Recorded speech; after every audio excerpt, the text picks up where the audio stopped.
Del libro Caídas y Ascensión, dictada a Divaldo Pereira Franco por el espíritu Víctor Hugo. Estamos en el numeral 9, página 195. El infortunio irrumpe violento. Santiago y Flor y Luis, no obstante estar algo adormecido, enfrentó las actividades del día con relativa serenidad, sin ningún arrepentimiento con relación al choque mantenido con el canónigo don Lorenzo de los Hoyos. Se daba cuenta de la próxima irrupción de su cólera, trabajando para eliminarla conforme estuviese a su alcance. No obstante, había descargado la lava de la ira que lo venía asfixiando en la sospecha justificada en el torbellino de las pasiones vivenciadas. Tan pronto como le fue posible, cuando fue llamado por doña Josefa para atender a los compromisos que le correspondían, no resistió y, aprovechando la ocasión en que se encontraban a solas, le relató con palabras rápidas y tormentosas el infeliz suceso que tuvo lugar en la víspera con el sacerdote. La señora quedó sorprendida, pues no imaginaba que el amante llegase a tal dislate, como el de agredir verbalmente y casi al hecho como un representante de la religión, aquel que se encontraba involucrado en la trama sórdida de los acontecimientos que también la salpicaban. Quedó aterrada y sin palabras al comienzo, para luego irrumpir en mal contenidas acusaciones. ¿Qué te está sucediendo? ¿Qué perdiste completamente el equilibrio? ¿Cómo puedes enfrentar al hombre que fue tu benefactor y te introdujo en este hogar y que al mismo tiempo es amigo nuestro y representante de Dios en la tierra? Fue conducido aquí como espía del amo y de usted, señora, propuesto por él, para que le diese cuenta de la conducta de ambos, lo que, dígase honestamente, nunca me permití hacerlo. Respeté al patrón hasta cuando fui invitado a matarlo y preservé su intimidad sin desvelar nada al agudo miserable. Percibo que tú estás enfermándote de la mente y del control nervioso, ya no tienes la serenidad para enfrentar los desafíos, los hechos, desequilibrándote ante cualquier palabra que te llega en la condición de brasas ardientes. Es la condición en que me encuentro, con la conciencia atormentada por el remordimiento que no consigo anular. Veo enemigos por todas partes, como si estuviese entrando en un delirio. Sin embargo, esto es muy peligroso y puede resultar en inesperados acontecimientos desdichados. Hace poco traté de mimarte, concediéndote la honra de la presencia constante a mi lado, sin provocar sospechas, y tú estropeas todo el programa solamente porque nuestro confesor deseó arrancarte algunas informaciones utilizando su habilidad perturbadora. ¿Dónde está tu razón? ¿Ignoras que la mejor posición es la de ser acreedor de confianza en vez de tornarse opositor peligroso? ¿Qué harás? ¿Ya pensaste en la posibilidad de disculparte con el señor canónigo? Jamás lo haré. Prefiero la pérdida de todos los favores a rebajarme a su nivel abyecto de criminal más disfrazado. Reconozco mi desgracia, pero no saldré de ella hacia nuevas coyunturas aún más infames, siguiendo al lado de del vergonzoso sacerdote que finalmente parece valer más que yo en esta casa. El dardo fue disparado con el propósito de herir a la dama, quien muy hábil no se dejó alcanzar, dando prosecución a su sermón reproche. Ahora estamos delante de un enemigo feroz, quien no medirá esfuerzos para vengarse de las ofensas de que fue víctima. Digamos que algunas injustamente, sin ningún fundamento. Corresponde que asumas un radical cambio de actitud, como sería volver a la simplicidad de aquel hombre bueno y noble, bello y gentil a quien he amado. Confieso que ya no lo soy. Siento un demonio en mi mente, que trabaja para que yo me pierda y se adueña de mi garganta, obligándome a hablar lo que pienso pero que no debo decir, involucrándome así en alucinadas situaciones que solamente me conducen al matadero. Pues es necesario lograr la madurez de la razón, de la autoconducta, a fin de no echar afuera el futuro que nos aguarda. Ahora, cuando las puertas de la felicidad se nos abren favorablemente, anunciándonos la conquista de las bendiciones a que tenemos derecho a disfrutar, aún con el recuerdo del crimen persiguiéndonos, asimismo, puesto que es demasiado tarde para retroceder y como no hay otra alternativa, nos cabe avanzar y aguardar los acontecimientos del porvenir. Después de un silencio extenuante y lleno de inquietudes, ella propuso: hagamos de cuenta que no aconteció nada. Los empleados no pueden tomar conocimiento del altercado, lo que les daría un inmenso placer. Aguardemos la actitud de nuestro canónigo, quien seguramente vendrá a conversar conmigo para presentar la queja y esperar de mí alguna resolución que le rehabilite el honor que siente ultrajado.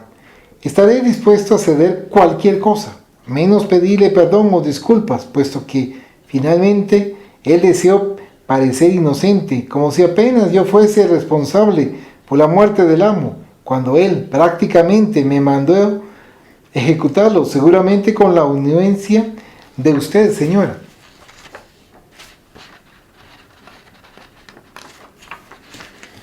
No vuelvas a atormentarme, acusándome, puesto que no ignoro mi responsabilidad en el acto, de lo que no me arrepiento, y si fuese necesario, lo repetiría otra vez, a fin de reconquistar mi libertad, mi paz de espíritu. Por lo tanto, este es un asunto cerrado y no vuelvas a crearme problemas, porque igualmente no sé hasta cuándo estaré dispuesta a amar a alguien que me amarga las horas con su inseguridad y crueldad. Santiaguito finalmente se dio cuenta del carácter de la mujer con quien lidiaba, y después de recibir instrucciones con relación a las actividades para aquel día que le cabía ejecutar, se retiró fastidiado. Percibía que estaba pisando en tierra movediza y que cualquier paso en falso, su vida quedaría reducida al mínimo valor, fácilmente superable. Por su parte, el señor canónigo no consiguió salir de la posición a la que se entregó en la sala a oscuras, buscando el medio más hábil para la venganza que no podía tardar. Constataba que el mancebo, al que suponía estúpido y maleable, no lo era tanto. Conforme lo consideraba, la alternativa de eliminarlo le vino a la mente como un probable recurso de solución del impasse. Después del fallecimiento de don Fernando, y dando prosecución a la correspondencia que mantenía con excelencia el arzobispo don Armando González y Villanueva, quien fue homenajeado en ocasión de su visita a Salamanca, el canónigo le solicitó que se hiciera un estudio con el objetivo de que fuese trasladado para otra diócesis u obispado, donde pudiese servir mejor a su iglesia. Se decía dispuesto a contribuir con lo que fuese necesario para concretar dicho objetivo, por saber qué acciones de tal naturaleza exigen compensaciones significativas. Afirmaba la necesidad de conducir otro rebaño, de entregarse con fervor a la fe religiosa más allá de lo que venía haciendo. Empero, percibía que los años aumentaban con celeridad y sus posibilidades eran mínimas si no contase con la ayuda providencial del venerado amigo y benefactor.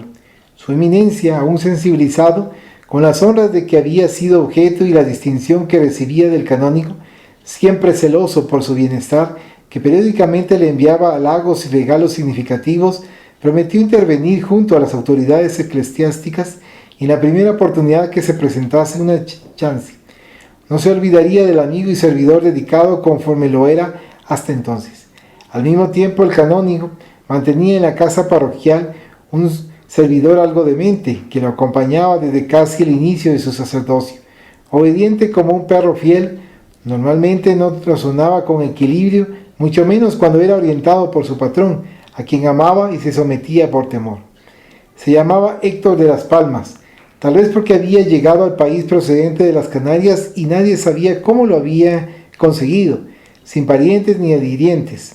Debía contar unos 50 años de edad y fue escogido por el sacerdote cuando lo encontró marginado por las calles de la ciudad, abucheado por niños y adultos, perseguido sin piedad en razón de lo feo que era y de su estado de casi demencia. Ese gesto de solidaridad y sentimiento cristiano era tal vez el único que figuraba en el patrimonio moral del sacerdote, quien dio hospedaje y dignidad al infeliz, que comenzó a servirlo dentro de sus límites, siempre demostrando a través de los ojos brillantes y de la palabra limitada la gratitud profunda y el celo que sentía por su protector. Durante aquella noche tormentosa, al hombre que se sentía ultrajado por quien se transformó en su adversario gratuito, se le ocurrió una buena venganza utilizando la truculencia del protegido, quien, además, no tendría cómo denunciar a su amo, tornando su palabra merecedora de fe y de respeto. Con esa idea hirviendo en su mente, Se calmó y buscó el reposo de que necesitaba en razón del fuerte choque nervioso del que había sido víctima. Empero jamás perdonaría al agresor como si no fuese él un hombre dotado de temperamento fuerte y apasionado, que había programado el poder y lo conseguiría a cualquier precio. Tras la noche de sueño reparador y tranquilizante, atendió a los deberes religiosos, celebrando la misa matinal, bautizó a diversos niños, confesó a los pecadores sin pensar en los propios pecados y gravámenes, sintiéndose libre. Después del almuerzo, planeó visitar la mansión de los Ordóñez, lo que hizo sin demora.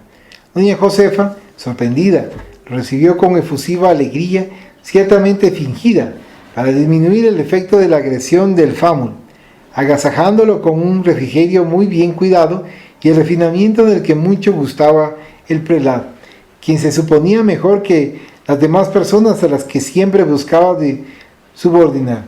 Transcurrido el tiempo apropiado para el refrigerio, agradecido y conmovido, solicitó a la señora una entrevista en particular donde le pudiese presentar algunas cuestiones que lo venían afligiendo. La astuta enseguida comprendió de qué se trataba y con aparente satisfacción lo condujo a una salita en la planta baja, reservada anteriormente para las actividades comerciales de don Fernando. Se trataba de un espacio muy agradable y confortable. 2 ventanas se abrían hacia el jardín, permitiendo la entrada de la luz y el aire cuando era necesario, muy bien decorado con pesadas cortinas de terciopelo y seda que le imprimían un aire de austeridad. Tenía el piso casi totalmente cubierto por alfombras espesas, sobre una de las cuales se encontraba la mesa de despachos, barnizada en tono oscuro con una silla con brazos en el mismo color, un estante con algunos libros y documentos, cuadros dispuestos con armonía en las paredes forradas en seda y otras 2 sillas fronterizas a la mesa donde se sentaba el señor de la casa para sus convidados. Doña Josefa había decorado el lugar dándole un toque muy especial, al fin de atender a aquellos que la buscaban para cuidar de los negocios pendientes que había dejado su esposo, así como discutir con el señor Ángel Aguirre, el albacea responsable por sus bienes, y algunos otros visitantes, que exigiesen de más ceremonia, aunque hubiese en el solar otra sala especialmente destinada a esa finalidad. Conspirando contra la paz que debería ser recuperada, Santiaguito llegó al vestíbulo, exactamente en el momento en que vio a los 2 entrar en la sala reservada e inspirado por fuerzas malignas que ahora lo conducían. Tuvo la idea de permanecer en la parte externa, en el jardín, donde tal vez pudiese oír la conversación que pensaba sería sigilosa como realmente lo era. Corrió a la parte lateral y permaneció atento, lo que le permitió escuchar claramente el diálogo que en algunos momentos se hizo acalorado y perverso. Vengo a quejarme de ese gusano asqueroso que aquí introduje durante la existencia de don Fernando y que me agredió vulgaridad y saña asesina en la casa parroquial, donde estuvo mi pedido, a fin de relatarme conforme se había comprometido sus sospechas sobre una sierva de esta casa, que parecía conocer los infortunios que aquí tuvieron lugar y a aquellos sus causantes. ¿Cuál era la razón por la que le faltó al respeto? Al indagarle en torno de cuanto había conseguido saber, nos involucró en el homicidio que practicó, vociferando, totalmente enloquecido y refiriéndose a nuestra relación personal como si el demonio se hubiese adueñado de él. Finalmente, él no olvida esa acusación idiota. ¿Qué tiene que ver con nuestros sentimientos y nuestra conducta? También noto que se está convirtiendo en un peligro para nuestra estabilidad, mereciendo ser disciplinado de forma conveniente a fin de quedarnos en paz. Ante esa declaración que confirmaban sus sospechas, el joven quiso entrar en el pequeño recinto y cometer un desatino, conteniéndose con mucho esfuerzo a fin de oír hasta dónde los cobardes y crueles enemigos pensaban llevar los acontecimientos. He pensado en algunas alternativas, respondió el canónigo, quien exteriorizaba profundo odio y rencor en la voz alterada. La primera de ellas sería denunciarlo a la policía, corriendo el riesgo de ser involucrados por el traidor. La segunda sería envenenarlo con habilidad y precaución, lo que también nos expondría a riesgos innecesarios. La tercera, exactamente en ese momento surgió Susanita, que lo sorprendió casi pegado al parapeto de la ventana por donde escapaban los sonidos de los diálogos comprometedores.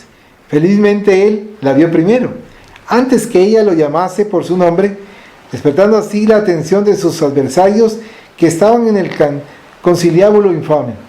Él se apartó del puesto de escucha y le invitó a salir de allí, dándole una explicación cualquiera sin sentido y buscando la parte interior del solar donde se detuvo un poco a su lado.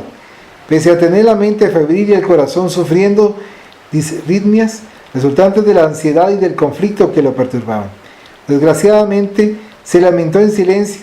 No había escuchado la tercera opción para su aniquilamiento, empero no había la menor duda de que él sería la próxima víctima debido a la trama criminal de los dos amantes, que ahora se mostraban como tal. Sin margen a la postergación indefinida de esa acción perversa, sintiéndose abatido, le sería difícil luchar contra la corriente. Consiguió desembarazarse de la concubina e intentó volver al puesto de escucha.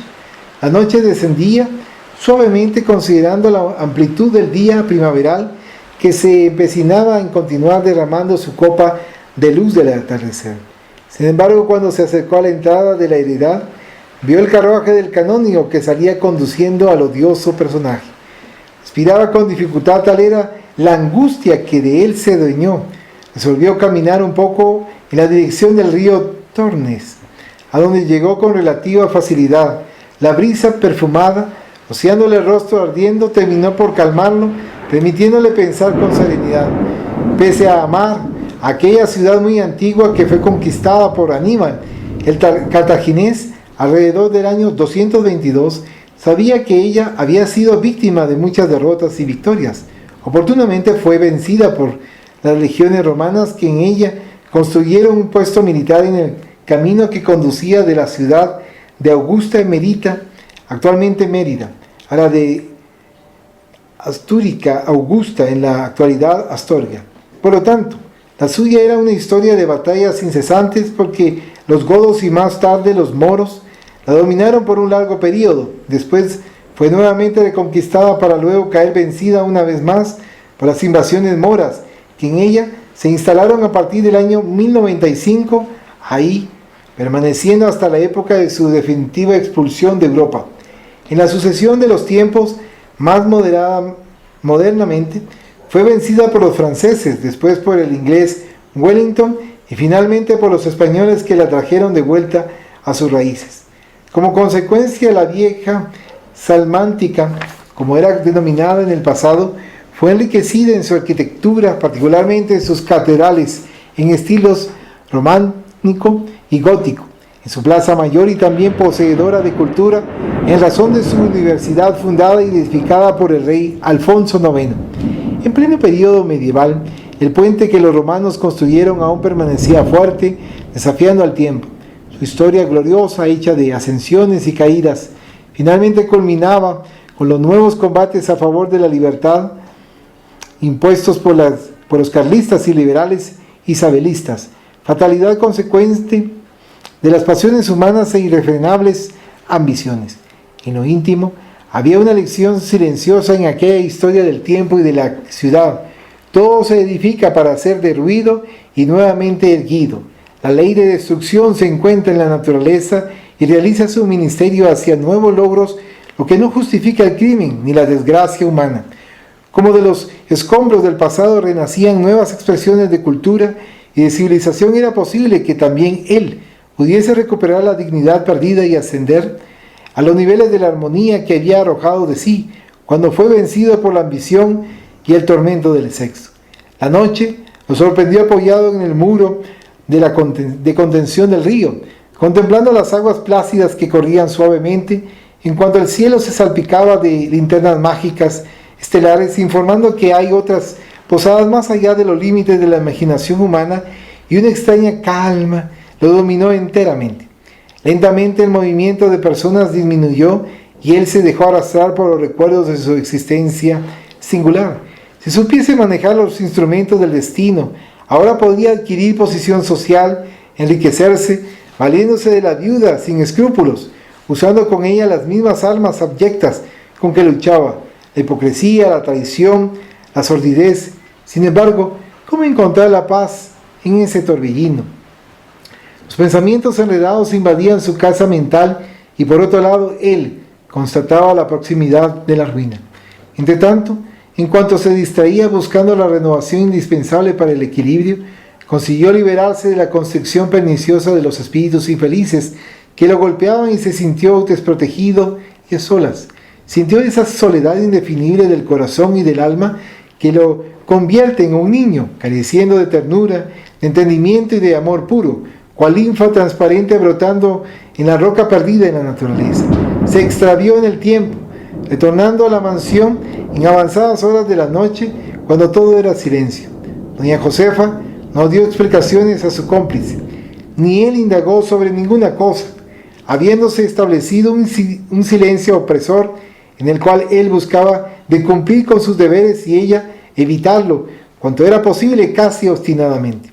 Al conocerla ahora en la nueva dimensión de su conducta, tampoco se preocupó. Sabía que algo estaba elaborando y resolvió confiar en los hados que siempre velaban por su destino. Unas semanas después, un nuevo hecho sacudió a la curia y de alguna forma a la ciudad, que se inundó de júbilo.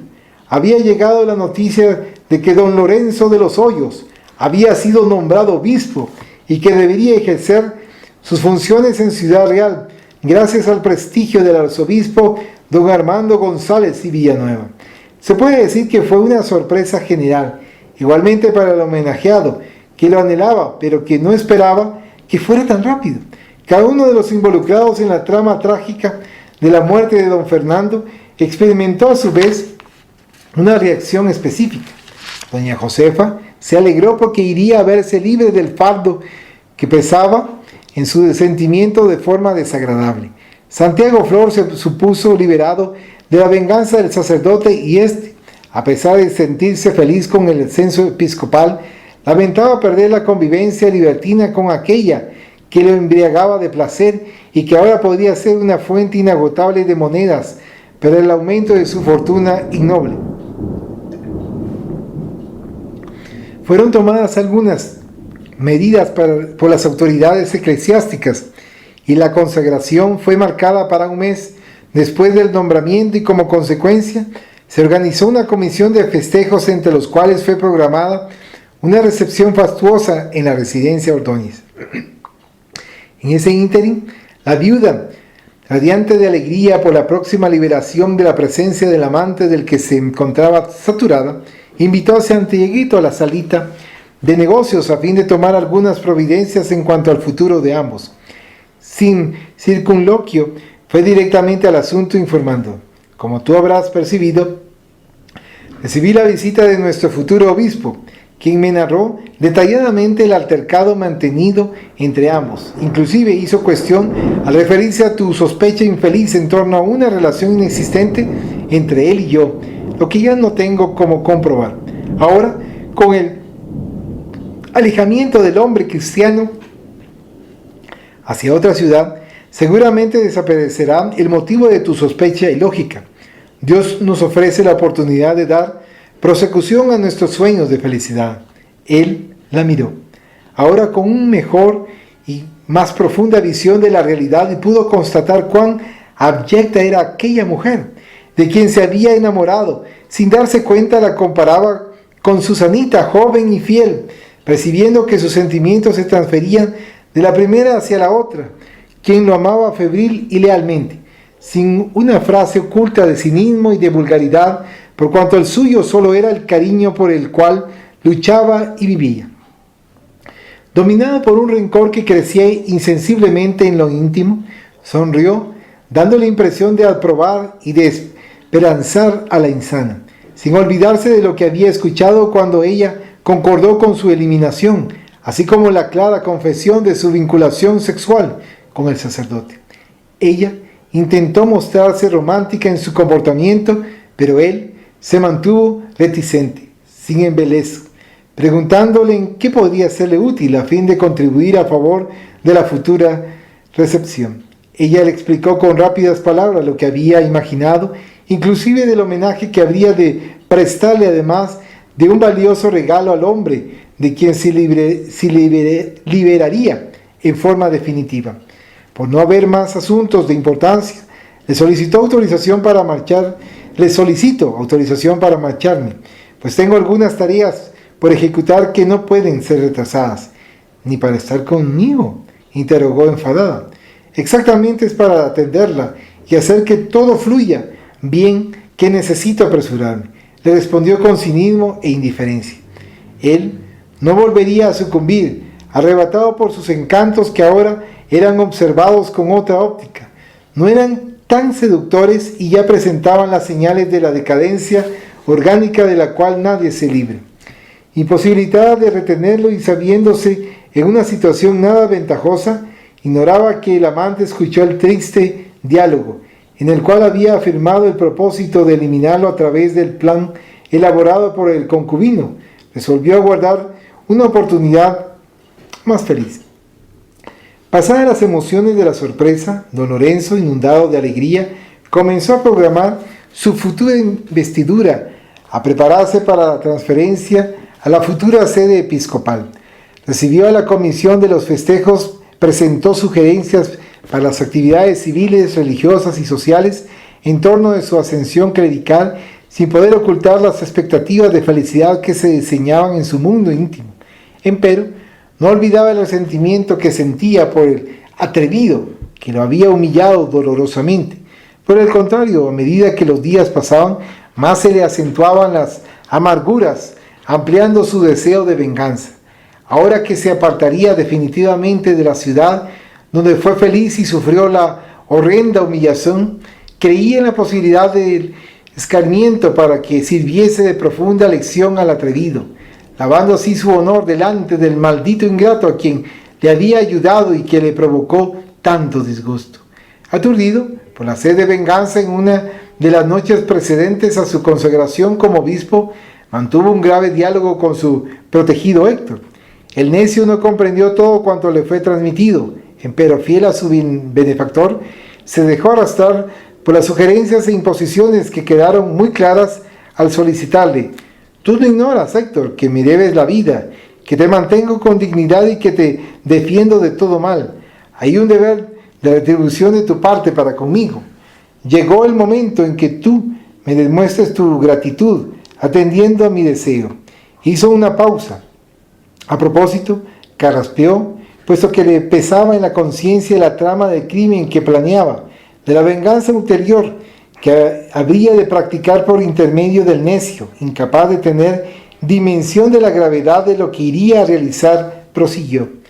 La señora viuda, doña Josefa Ordóñez, tiene un empleado a quien le ofrecí trabajo de nombre Santiaguito, que se transformó en mi pertinaz enemigo. Inclusive, en esta sala hace algunos días amenazó mi vida intentando estrangularme, lo que no hizo porque reaccioné. Estaba colérico, había retornado mentalmente a aquel momento que no conseguía olvidar. De este modo, dominado por la furia, se acercó al demente, le colocó el dedo en el rostro y le impuso: a ti te cabe limpiar la honra de tu benefactor y del hombre religioso que soy, hoy distinguido con alta dignidad como merezco. Por lo tanto, espero que después de mi consagración como obispo, tú encuentres una forma de eliminar al bandido. Bastará que lo sigas a distancia, que observes sus pasos, que te conviertas en su sombra sin ser percibido, y en una noche cualquiera, manejando un puñal, sea resuelta la pendencia. Después, cuando salgamos de aquí, quedaremos libres de toda complicación y yo sabré compensarte como tú mereces. En vista de su carácter inmoral, el religioso había pensado en eliminar también a Héctor, más tarde en Ciudad Real. El infeliz no tenía dimensión de lo que le era solicitado y sin ninguna duda o razonamiento, sonriendo bestialmente, prometió: mi patrón y benefactor, esté seguro que todo saldrá bien. Yo conozco quién es el infame y trataré la mejor forma de hacerlo desaparecer. En su ingenuidad enfermiza se dejó dominar por el odio, pensando en aplicarle su merecido. A partir de entonces, Héctor comenzó a vigilar la residencia donde vivía Santiaguito y percibió que él tenía el hábito de caminar en dirección del río, recostándose sobre el muro del viejo puente romano, donde permanecía perdido en reflexiones. Ese hábito se originó en la noche de la desesperación, porque le ofrecía resarcimiento y soledad de lo que sentía, necesidad a fin de ordenar sus pensamientos tumultuosos. Muchas veces ahí permanecía hasta cuando el silencio se abatía sobre la ciudad. Héctor, en su idiotez, percibió cuán fácil le sería eliminar al incauto, utilizando un puñal que le había entregado el canónigo. Empero tenía órdenes de esperar hasta la celebración de los actos eclesiásticos, culminando el crimen un poco antes del viaje hacia la otra ciudad. Asimismo, para asegurarse de su futura hazaña, le informó al patrón, quien se regocijó ante la posibilidad de la venganza y la falta de testigos en las horas avanzadas de la noche, en razón de la facilidad de que pudiese arrojar el cadáver a las aguas del río somnoliento. Las festividades de consagración del nuevo obispo transcurrieron en un clima de entusiasmo de los ciudadanos. Eran pocos aquellos que tenían noticias del horrendo pasado del sacerdote, que había llegado ahí como aventurero y que fue amparado después de los crímenes que practicó.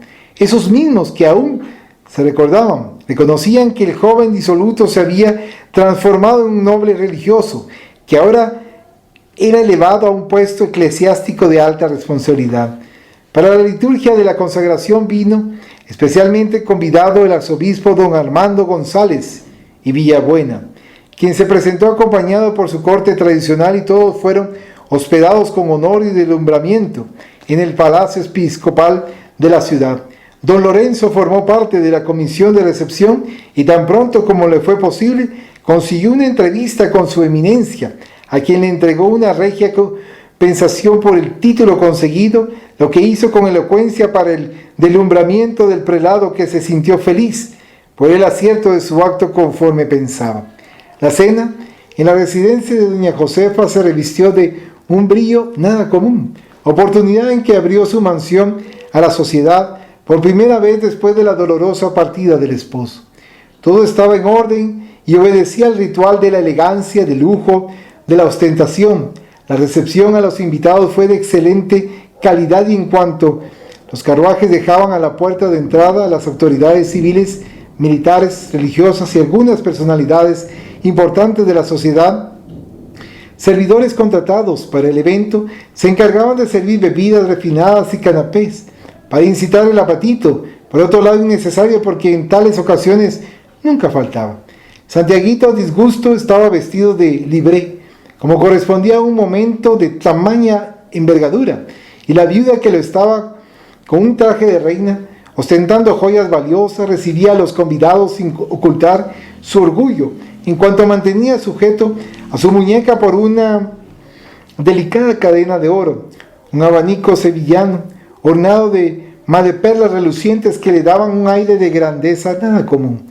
La mesa principal, así como las otras menores, que estaban distribuidas por diversas partes de la sala central y de la salita, estaban cubiertas por finísimos manteles de lino blanco, bordados y adornados, exhibiendo bellos candelabros de plata que mantenían encendidas largas velas, mostrando las servietes, entre paréntesis, servilletas, junto a los platos de porcelana de Limoges para las diferentes comidas, variadas copas de finísimo cristal de Bohemia, cubiertos y soportes de plata, adornos florales de pequeño volumen y recipientes igualmente delicados con agua perfumada. Por los jardines, grupos musicales se distribuían tocando guitarras nostálgicas y otros instrumentos de cuerda. Cuando llegaron en el nuevo obispo, el señor arzobispo y los cortesanos, el aplauso atronó en el aire, en cuanto denotaban fuegos artificiales coloreando la noche esplendorosa. Las veredas de ambos lados de la calle estaban repletas de curiosos que concurrieron febriles para ver desfilar la grandeza humana y también para homenajear una vez más al hombre que se encontraba en el auge de la fama. Los comentarios, algunos picantes o entusiastas, se mezclaban al ruido de los coches y de los animales, de los invitados y de la música, marcando el momento de grandeza de la señora viuda y de la propia ciudad, que siempre se engalanaba para fiestas fastuosas. A una señal de la señora, el mayordomo convocó al maitre a fin de que diese inicio al desfile de manjares. Luego que ya estaban dispuestos en sus respectivos lugares, establecidos adrede los afortunados participantes del honroso banquete. A regular distancia en la calle permanecían los cocheros y pajes, que ni siquiera tenían derecho a ninguna migaja del poder y del desperdicio. Finalmente, su condición de siervos no les concedía la mínima consideración a lo que ya estaban habituados. Los brindis se sucedieron tras breves palabras de loas por parte de los presentes. Los aplausos interrumpían las libaciones y la abundante comida se prolongó por casi 3 horas. Y lo que sorprendía era la capacidad estomacal de los insaciables glotones. Como el inevitable correr de las horas siempre se encarga de convertir pasado al presente y traer el futuro a la actualidad, terminada la comida que quedó marcada por el desorden que pasó a dominar a la delicada y bella decoración, con los restos que cayeron sobre las alfombras, manteles, acompañados por el vino derramado, algunas copas rotas y mucho desperdicio, los invitados comenzaron a partir, abrazando a la anfitriona y al nuevo obispo, que permanecieron en el vestíbulo para los homenajes finales. Algunos empleados se encargaron de buscar los coches y cabriolés para sus respectivos propietarios, cerrándose lenta y ruidosamente el festín del que la ciudad comentaría por largos días. Santiago fue a buscar el carruaje del señor obispo, que estaba semiebrio, como le complacía, y al verlo se acercó, llamándolo por su nombre y extendiéndole la mano en un gesto de gran sorpresa, que el joven besó con asco y deber religioso arengó: los días de alegría compensan aquellas de sinsabor. De mi parte todo está olvidado y te deseo felicidad. A pesar de la actitud sorprendente, el catalán no sabría decir si había percibido algo extraño en el semblante y en la voz pastosa del enemigo, que simbolizase amenaza o desprecio, despedida o olvido de la grosera discusión. La verdad, empero, es que eso pareció tranquilizarlo un poco, disminuyéndole la angustiante expectativa que lo venía martirizando. En la madrugada la mansión se sumió en el silencio y sus miembros se recogieron a sus respectivos aposentos, luego de haber hecho una rápida limpieza de las salas colmadas de despojos y suciedad, como si allí se hubiesen reunido combatientes y la realea, no la sociedad educada y artificial perteneciente a la refinada comunidad. En el día inmediato, los diligentes empleados recompusieron el solar bajo la inspección del mayordomo y las órdenes de la señora, que se mostraba cansada, pero feliz. Al caer la tarde, como era habitual, llamó al servidor preferido y lo observó con su habilidad peculiar. No puedo negar, le dijo el fámulo, que el señor obispo me concedió un gesto de nobleza al informarme que había olvidado el incidente y deseándome felicidad. Por fin, respondió la señora, él da muestra de piedad cristiana, de civilidad y de reconocimiento por todo cuanto viene recibiendo de esta casa y de sus servidores. Por tener su viaje marcado para los próximos días, seguramente desea reparar todo en lo pasado a fin de ser recordado de manera agradable y respetuosa. Después de demostrar la felicidad que la invadía, interrogó de pronto: ¿y nosotros cómo quedamos? ¿Con las marcas de lo que ya pasó o con las expectativas del futuro dorado?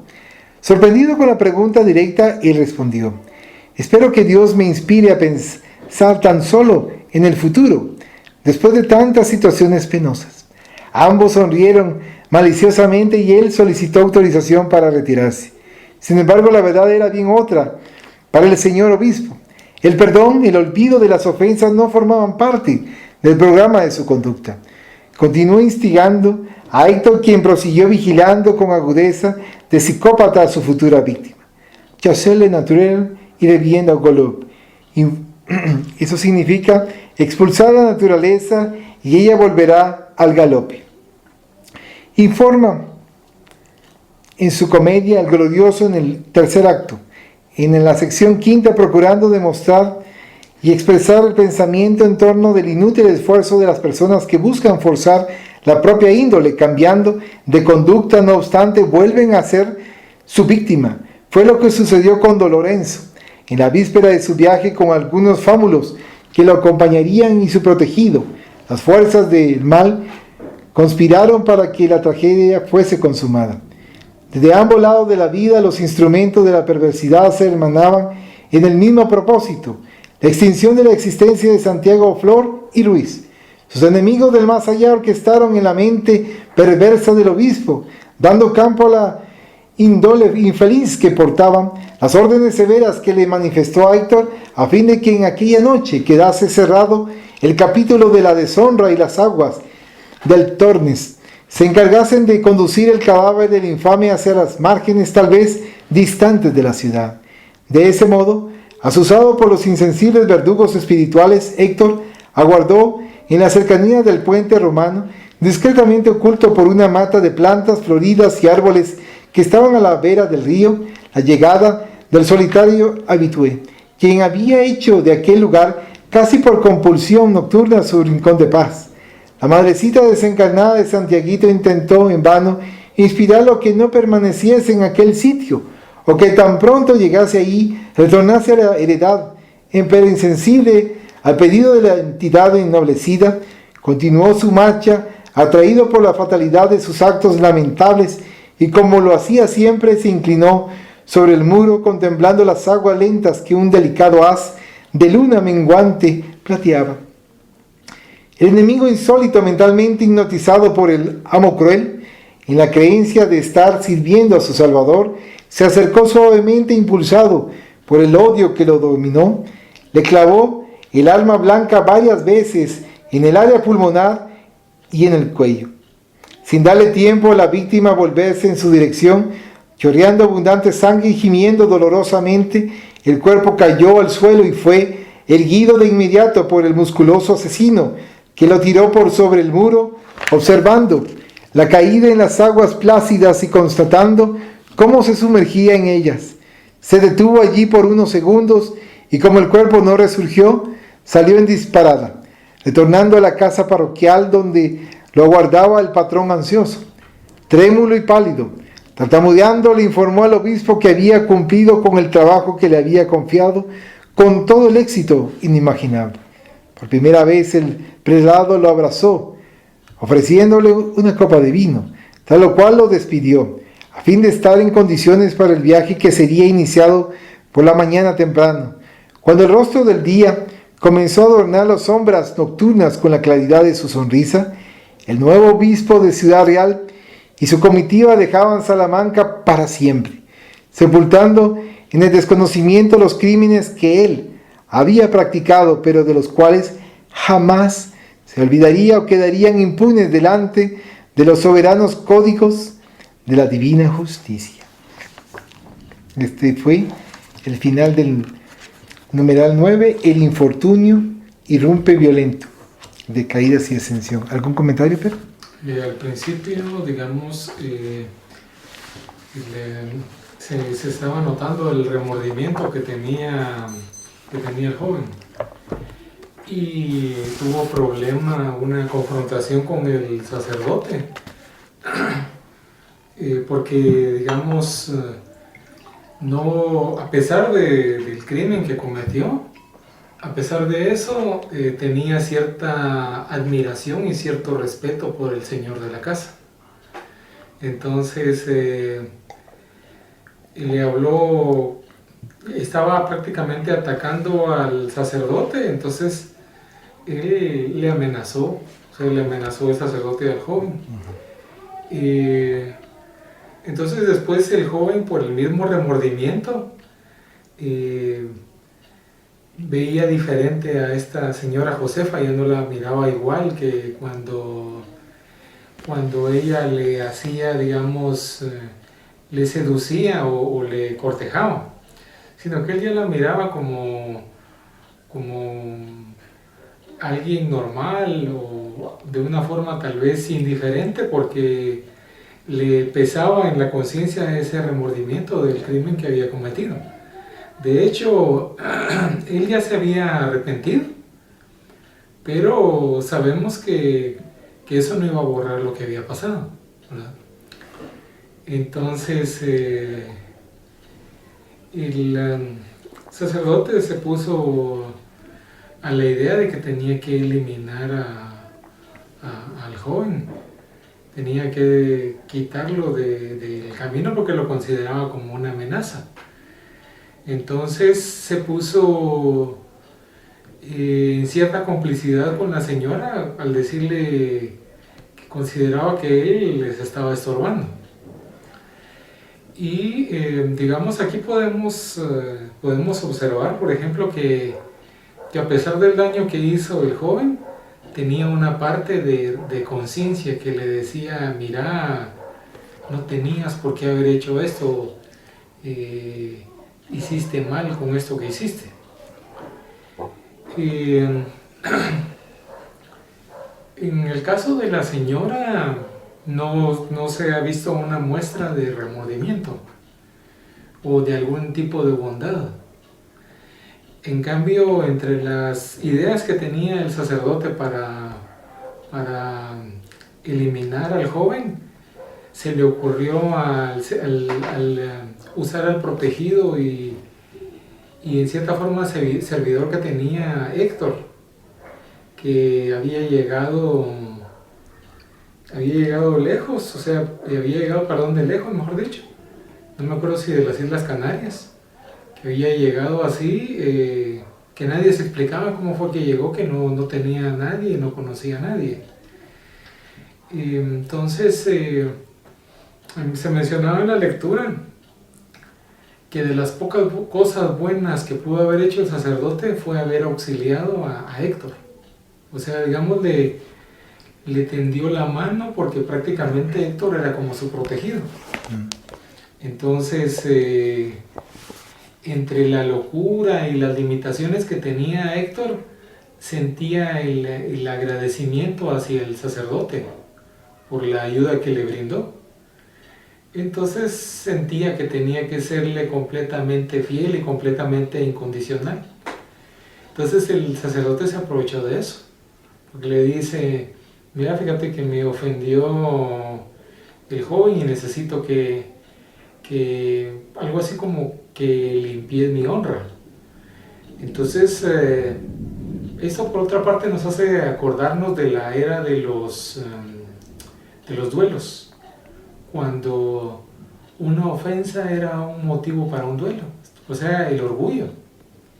Lo que se mencionaba en algún momento, no me acuerdo qué parte de Allan Kardec es, donde que para el duelista era la actitud del duelo, era un asesinato con la actitud más premeditada y la frialdad más premeditada también, y que para el que no tenía experiencia era como un suicidio también al estar